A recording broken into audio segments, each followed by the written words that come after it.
teams that just fought their hearts out. And I think down the stretch, we were able to make a couple big plays, get a couple of really big defensive stops, get to the free throw line, and hit our free throws. So, shout out to Washington. They fought their hearts out.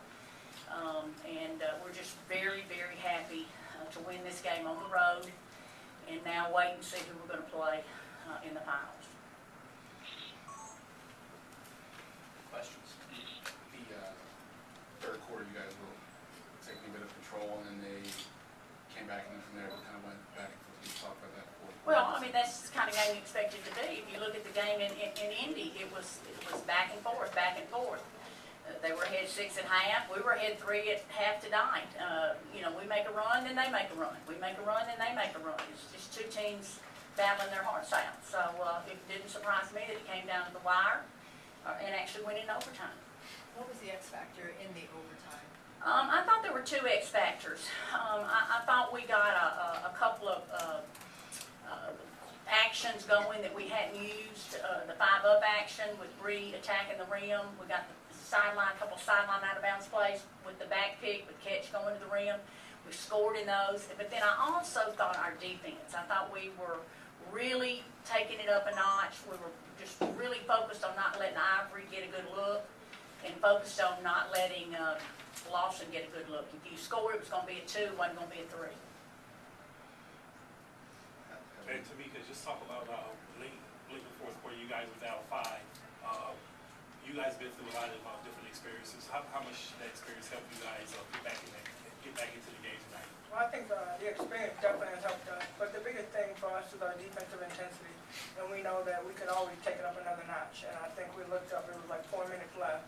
And we just said, hey, we got 4 minutes to pick up our defensive intensity. And that's what we did.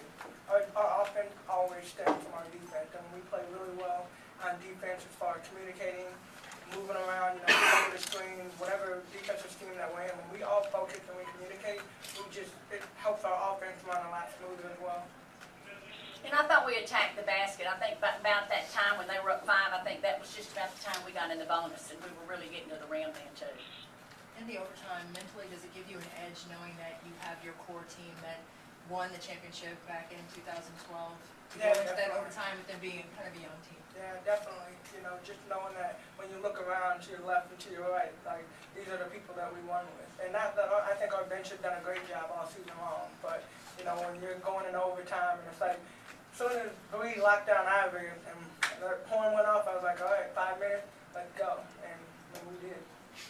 Tamika, in the last game, you become the all-time leading rebounder in the playoffs. That 3-pointer overtime made you the all-time leading scorer in the playoffs. What does all that?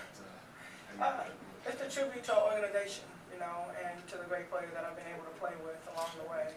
And everybody looks at me individually as far as the different things that I'm able to accomplish, but you can't do it by yourself. And my teammates have helped me put me in this situation. I've had highs and lows, and through this series, you see a lot of shots made, some shots made, but they're always in my ear. It's just like you got the next one. Don't worry about it, And I think having that confidence from your teammate, it helps you along the way. And here we are. I mean, we've been here 10 years strong now. That's right. So. Let me elaborate on that because she's too modest. I think the records that she set so far in the playoffs indicate to me that you may be watching one of the greatest players to ever play our game. She won't say that, but I'll be happy to say it. Tamika, I agree with your coach on that one. But it seems like you really put the team on your back, especially the overtime in the fourth quarter. So what were your closest one? What was the hardest obstacle to overcome? Just staying together. I don't think it was just a matter of me by myself doing it. I think that all of us, if you look at just throughout the game, especially getting to the overtime, our huddle, after every single thing, we all came together. We all knew what we were doing, offensively, defensively. And so being on the same page, people underestimate you. You come out on the court even though you just come out of a huddle and everybody should know the play you're running. You underestimate coming back together one more time to discuss, okay, this is what we're doing. Everybody's on the same page. Anybody have any questions? And then we go out and execute it. And I think just being in tune with the people that are out there with you, it just makes a big difference. Coach, moving forward, how does that help you, being on the same page and coaches and players alike? Absolutely, and I think one of the things, we've dealt with adversity this year. Ketch missed the first 17 games, we've had other people out. We came to this game without Carter, Sidney Carter, so the backup point guard that we used the other night wasn't here. So we've learned how to fight through adversity and pull together. And I think that's what we did the year we won the championship. In 2012, she went down, somebody stepped up. Another one went down, somebody stepped up. So I think the core of this group right here knows how to fight through adversity, and that's what they showed today. Coach, you talked about the future of your squad. Can you talk a little about the future of Washington squad, having played them tough? Well, this is an awfully young team, except for Carol Lawson. They're almost babies in some ways. You've got the two rookies that are playing an awful lot of minutes. You've got Ivory that's, still a young player.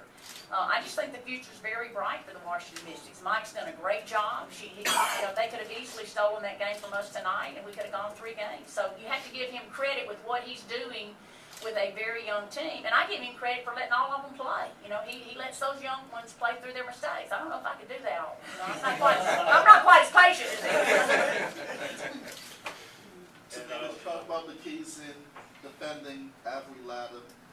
Team held up over 7 for 3 points. Well, I think if you'd read our board before the game, there was one word that I put up beside Ivory's name, and that was disrupt. What can we do to disrupt Ivory? We can trap her, we can fight over, we can play different people on her, big, little, quick.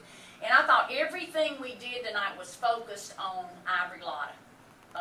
Brianne January was the assignment, but the whole team had Ivory Lotta. Ivory had to be a passer. Ivory had to be shooting over hands in her face. Ivory had to be bumped when she came over the screens. So that was the key to the game. And I think she still ended up with, 12 points. And it's a tough assignment to deal with her because she's so quick and she's very, very good. And then lastly, do you guys have a preference? We're going to play whoever wins. I don't, and we've beaten them both. We've beaten them both in their arenas, so we'll take whoever wins that series, we'll be waiting for. Cheering for it to go 3, get a little extra rest. Excuse me? Cheering for it to go 3 games, so you get a little extra rest. Rest is always nice. Rest is always nice. Folks, thank you. Fever Lockers up in about 15 Thank you. minutes.